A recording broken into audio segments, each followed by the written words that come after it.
wanna have a good time. Get it bouncing, yeah.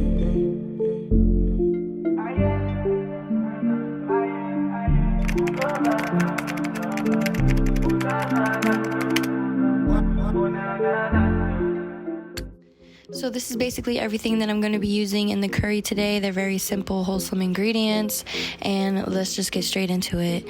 So this curry is really simple because all we're doing is chopping everything up into small bite-sized pieces, putting it in the pot so it can just build with flavor as we cook it over time. So there are actually a few different kinds of curries, and the one that I made today was a mix between Indian and Caribbean.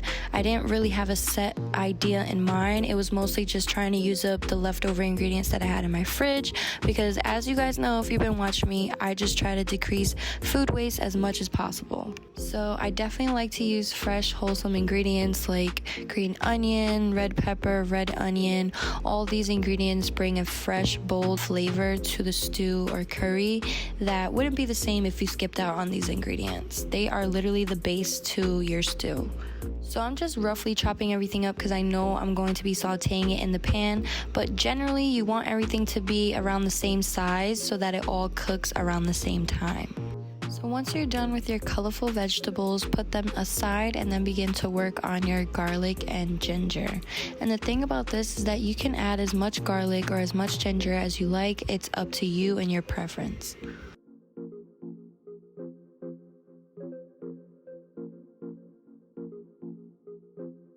So not only is ginger an amazing ingredient and provides so many nutritional benefits, but it also is amazing in taste and puts a nice, powerful, vibrant punch into this curry, so I would not skip out on the ginger. So the easiest way to prep ginger, in my opinion, is to just grab a spoon and scrape off the extra skin, and it's okay if some of the skin is on because we're going to be putting it in the stew anyway. So just like your garlic, mince up your ginger, and then we're going to go ahead and also chop up our cilantro into small pieces. So one of the things I like about curry is that it's literally made up of wholesome ingredients like fresh vegetables, fresh herbs, and spices. So you really can't go wrong, and if you wanted to switch in or out of any other ingredient, you're more than welcome to. So I'm using red potatoes, however you can use any kind of potatoes that you like. This is just what I had on hand. The most important part is how you cut them, because you want to make sure that they are the same size and that they're not too big so that they're easy to cook into your curry.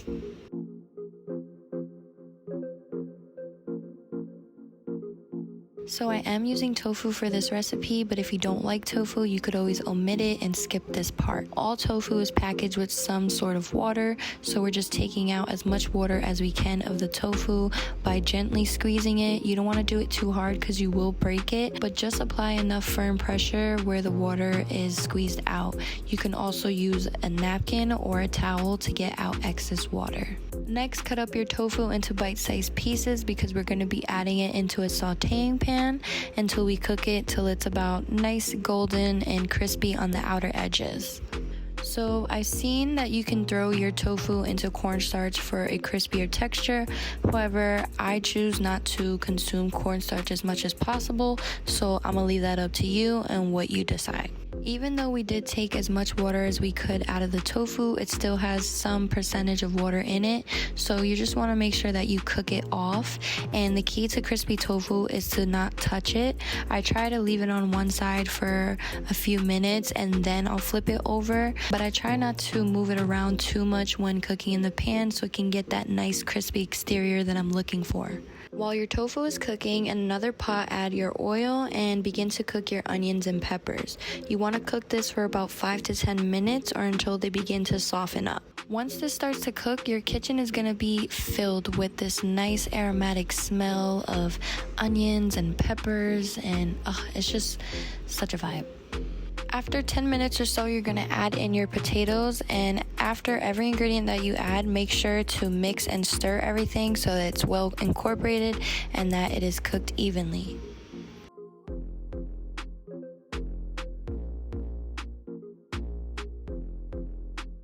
So once the potatoes have been cooking for about 5 minutes or so, you're gonna add in your aromatics such as your ginger and your garlic and your cilantro. Make sure to add this at the end because if you add it in the beginning, your garlic and ginger will burn. Now it's time for one of the most important parts of the curry, which is adding in all your seasoning and spices. Everything, like I said, will be down below for specific ingredients and measurements.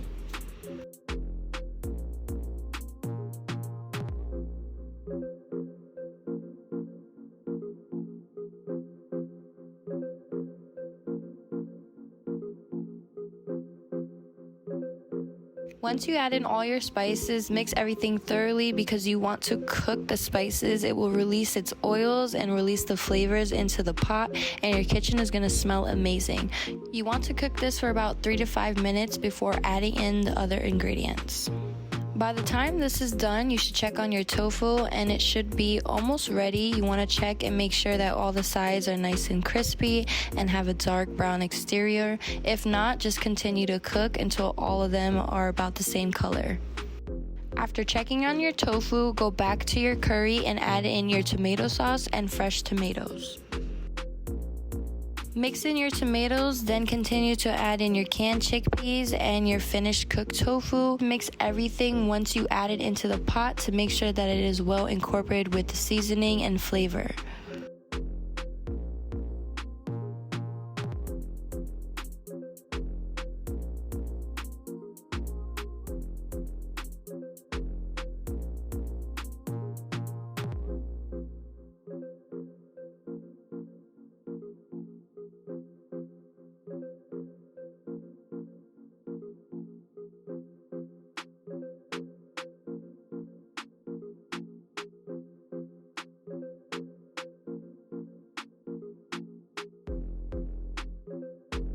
Once all the ingredients are added into your pot, it's time to add in your liquid. So add in your full can of coconut milk as well as a full can of either vegetable stock or water.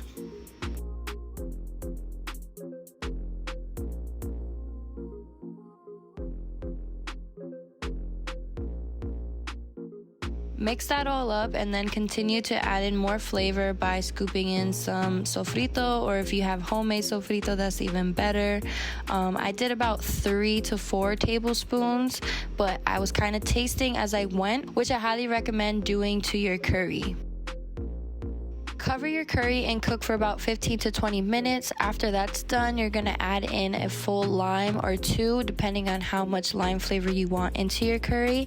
And then this is optional, but it's not optional because it does add a lot of flavor into your curry. I have some Jamaican jerk seasoning. If you can make it yourself, I would definitely recommend that. But if you're in a pinch like me, you can also buy this at the store and add it in. To start the plantain dough, we're gonna boil the plantains, but before we do that, just remove the outer skin, and you can use the knife to slide it on the edges, and then use your fingertips to help rip it apart.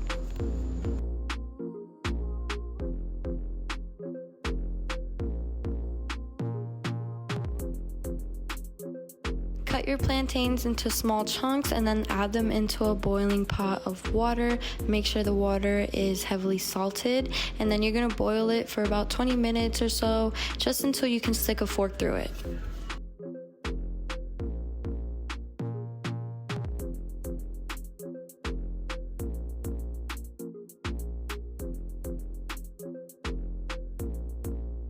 For the last 20 minutes, this is where I like to add the spinach. After you're finished with that, stir well and then move on to your salsa.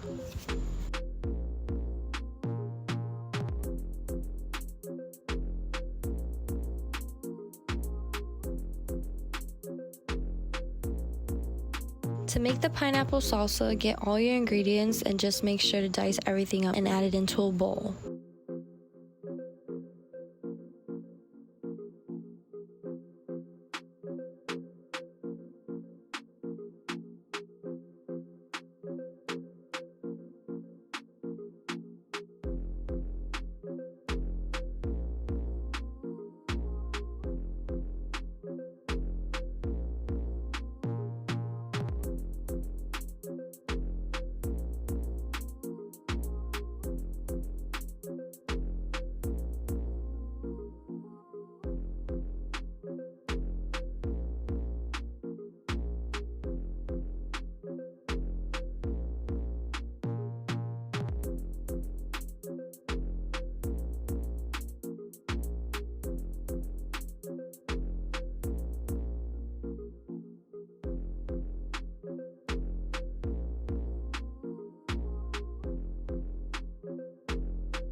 Once finished, add your fresh squeezed lime juice and add your seasonings.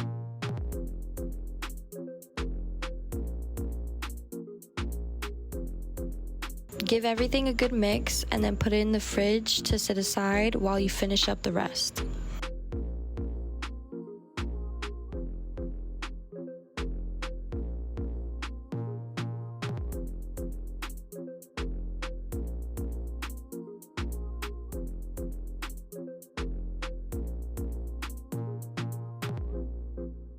So at this point, your curry should be ready, and this is just about what it should look like. You want your curry to be a little thick, you want the liquid to not be so runny, and I always eat a potato just to make sure that it's thoroughly cooked. Also use this time to adjust any seasonings if needed. Moving on to the plantains, once they're cooked, you're gonna drain them from the water and then put them in a bowl. Then we're gonna mash everything up until there's absolutely no big lumps, because we're gonna be adding flour and it's gonna be difficult to roll if everything is chunky.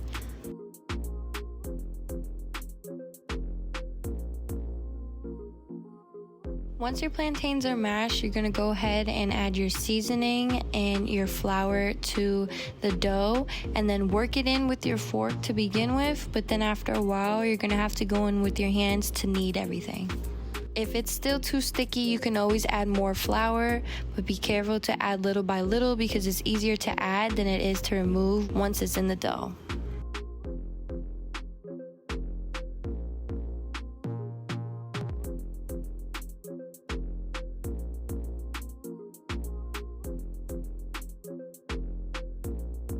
Eventually the dough will start to come together and it would be easy to form it into a ball. So sometimes when I cook, I don't really have like a set recipe or a set plan. I kind of just go with the flow and see where it takes me.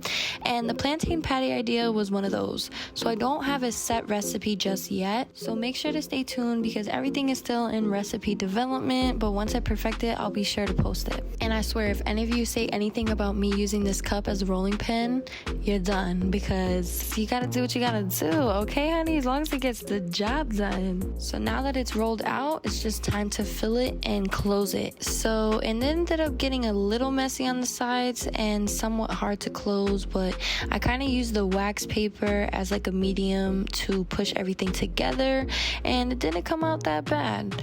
So the more I did it, the more I started to get in the technique a little bit down. So for next time, I'll make sure to tweak the dough so it's more manageable and maybe less liquid. But for right now, your girl is doing what she gotta do, how she gotta do it. So really quick, we're about to have a moment because I was not going to put this in the video at all. I like to show you guys when everything is done, everything is perfect, you know, everything is pretty pristine. But I also thought a good lesson came out of this because essentially I wanted these patties to be a certain way and it was my first time doing them. So, you know, I was experimenting in unknown waters and kind of just seeing where it went. And because it didn't go where I thought it was going to go, I thought it was a failure. And I was like, damn, this is a flop, this is trash. But this was a lesson learned because now I get to go back to the drawing board and tweak a few things to be better, to do better, and to have a better recipe. And the only way that I could do that is if I fail the first time to know what I did wrong. So I feel like that's something that beyond food everyone can relate to. And you know, sometimes when I talk like this, I'm preaching to myself because we're all human and we're really hard on ourselves. But the beauty of maybe failing is that it's not even a failure. It's literally a blessing in disguise for you to do better or to know better. So anyways, I thought I'd share that with you guys, not to get too personal or emotional, but it was just something that I was like, should I do it? Should I not? And yeah, I definitely think it was a great lesson to point out. So once you're done forming the patties, it's time to fry them. And I did it for maybe about 4 or 5 minutes, just until they were golden brown on the outside. I did burn a few, so just be careful to keep an eye on them. Once they're done frying, put them on a paper towel to soak up the leftover oil, and then continue to do them until all of your patties are done.